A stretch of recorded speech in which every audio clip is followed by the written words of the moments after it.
કેમ છો મિત્રો? અત્યારે બ્લોગનો જમાનો ચાલી રહ્યો છે, તો આપણે એકાદો બ્લોગ બનાવીએ. ચલો, હું કાલે અમદાવાદથી ગામડે આવ્યો છું, જગુદન મહેસાણા. તો આપણે જોઈએ, આપણે ખેતર જઈને ખેતરમાં લોકો શું કરી રહ્યા છે. આપણે ખેતરમાં આવી ગયા છીએ. આ છે શેતુરનું ઝાડ છે, આ વાળું. એન્ડ આ બી શેતુરનું ઝાડ છે, જો તમે જોઈ શકો છો. અને આ છે જામફળનું ઝાડ છે આપણા ખેતરમાં. આ છે ચીકુડીનું ઝાડ, તમે દેખી શકો છો. એન્ડ બીજું જોઈએ તો આ છે દાડમનું ઝાડ.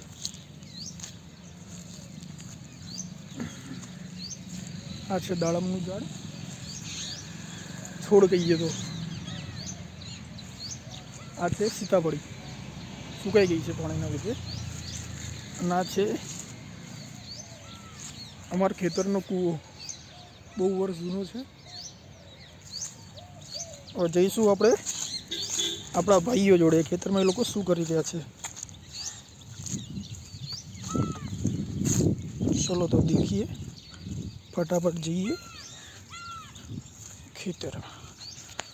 આ ખેતર છે તો મોટું જાય. ચલો તો જઈએ આપણે ખેતરમાં, લોકો કંઈક કામ કરી રહ્યા છે. ચલો મળીએ ખેતરમાં. તો આ છે અમારો ખાડો. અહીંયા અમે હલ્લરને એવું લઈએ છીએ, એરંડા ભેગા કરીને હલ્લરમાં લઈએ છીએ. આ અમારું ખાડો છે ખેતરનું. અને અહીંયા પડ્યા બી છે થોડા એરંડા, જોઈ શકો છો તમે. આ છે મારો ભત્રીજો મિહિર ઠાકોર, આ છે ધ્રુવી, આ છે જયાબેન, આ મારા મોટાભાઈ વિશાલભાઈ ઠાકોર. અને આપણે જઈ રહ્યા છીએ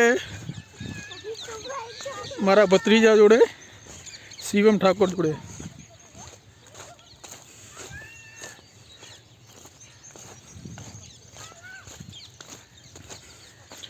ક્યાં જાય ભાઈબંધ? ક્યાં જાય છે તું? આ શું વાગ્યું માથે? આ શું મને લઈ, મને આપી દે, હું તો નવું લઈ આપીશ. ક્યાં જાય છે? ઘરે જાય છે?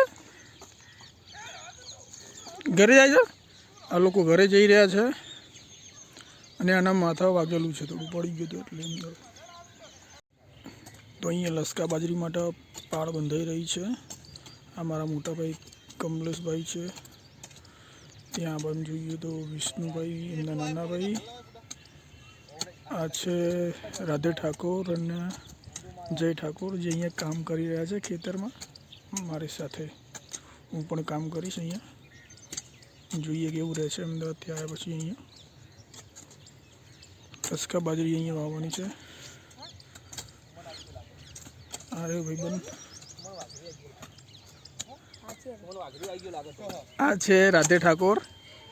શું કે ભાઈબંધ, કેટલા મળે છે તું? શું કે મજા આવે કામ કરવાની ખેતરમાં કે નહીં મજા આવતી? મજા આવે છે ને. હું બી તમને થોડી હેલ્પ કરાવીશ.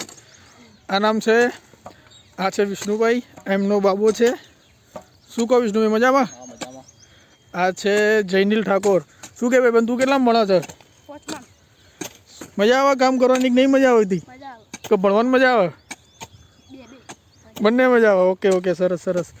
અને પેલા ત્યાં છે કમલેશભાઈ, વિષ્ણુભાઈના મોટા ભાઈ. તમે જોઈ શકો છો, પાવડો લઈને જઈ રહ્યા છે. અને અહીંયા હું થોડી હેલ્પ કરીશ. તો હું અહીંયા આવ્યો તો બાજુવાળા ભાઈના ખેતરમાં, એમને બૂમ પાડી હતી ચારની પોટલી ઉપાડવા માટે. તમે પાછળ જોઈ શકો છો, પાછળ ચારની પોટલીને લઈને જઈ રહ્યા છે. અમારે અહીંયા કોઈ બૂમ પાડે તો ચારની પોટલી ઉપાડવા જવું પડે. ચલો તો જઈએ આપણે ખેતરમાં પાછા.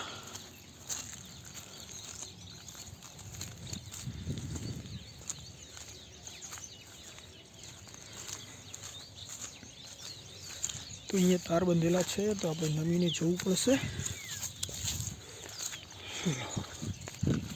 આવી ગયા છે આપણા ખેતરમાં. આ મોટાભાઈ સાહેલે કામ કરી રહ્યા છે.